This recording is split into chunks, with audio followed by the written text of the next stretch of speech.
the Trump camp uses Walz's military record to delay Harris. On the opening day of the Midwest fight that might decide the 2024 election, former President Donald Trump was absent. The Trump campaign's vice presidential pick, Ohio Senator J.D. Vance, is attacking Tim Walz's service record and reliability. The focus on the Minnesota governor and charges that he avoided a tour to Iraq by leaving from the Army National Guard to run for Congress in 2005 was a harsh welcome to a huge national campaign against opponents who tackle any topic. As a new 90-day presidential race began Wednesday, the Republican nominee left Vance to troll the newly formed Democratic ticket in crucial states. Harris and Walz held two high-energy rallies in Wisconsin and Michigan to highlight the Democratic Party's excitement for their new candidates. A dramatic arrival spectacle on Air Force Two in Michigan by the Democratic nominee resembled Trump's use of the larger presidential jet before a packed airport event. Harris stood before thousands of eager fans for the second day in a row, sending a warning flag to Trump, who obsesses about crowd sizes. She showed indications of fitting into her new role as her party's official candidate, showing charisma and confidence as her political honeymoon continued.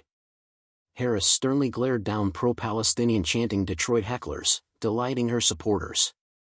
"You know what, if you want Donald Trump to win, then say that, otherwise, I'm speaking," Harris remarked. Despite its briefness, the put-down went viral on social media, boosting the vice president's image as she faces one of many hurdles in the coming 3 months. The Trump team counterattacks.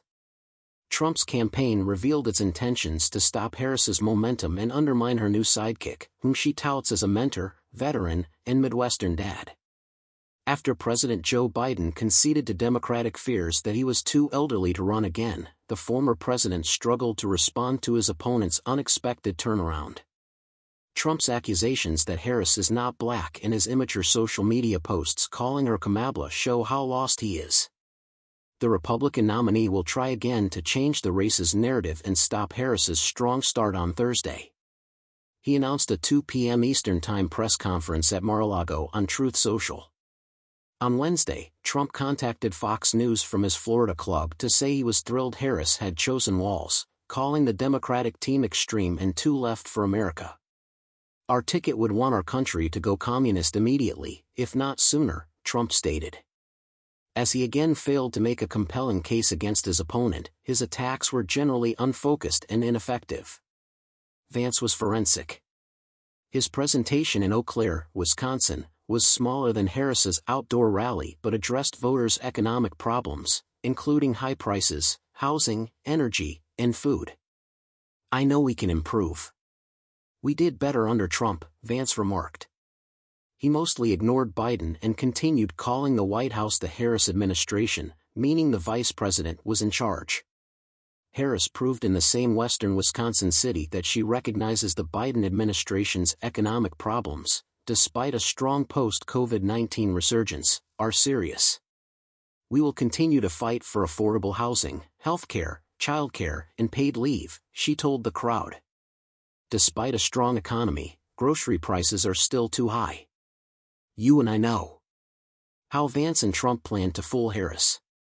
In another move against Harris, the Trump campaign pressured the vice president to undertake a major media interview, trying to make her more vulnerable than in written speeches. In Wisconsin, Vance said, "I think it's really disgraceful, both for Kamala Harris and for a lot of the American media that participates in this stuff, to have a person who has been the presumptive nominee of the Democrat Party for 17 days and refuses to take a single question from the." Trump's promise to hold a news conference on Thursday appears to be an attempt to contrast with the vice president.